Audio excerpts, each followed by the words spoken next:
argued over something else. It's that money was one of the reasons, but it's not the real reason. It's usually something deeper. But I went out and made a lot of money at a young age. Like I told you, 19, I'm making more money than most people would ever dream of.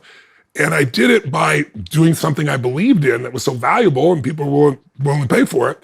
But then I'd go back to my buddies I grew up with, and like I'd say, let's fly to Egypt and let's race camels between the pyramids and shit like.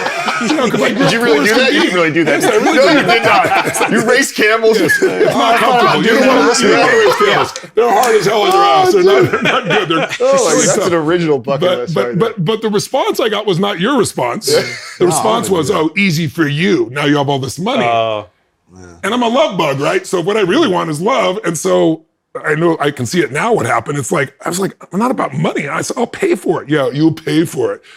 And I got rid of all the money. I didn't do it consciously.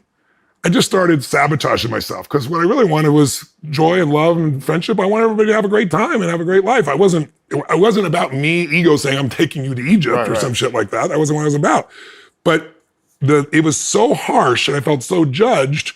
So I lost everything. I went totally broke. I moved in this little apartment in Venice, California. It was 400 square feet, washing my dishes on a little plate on top of the trash can or, a hot plate.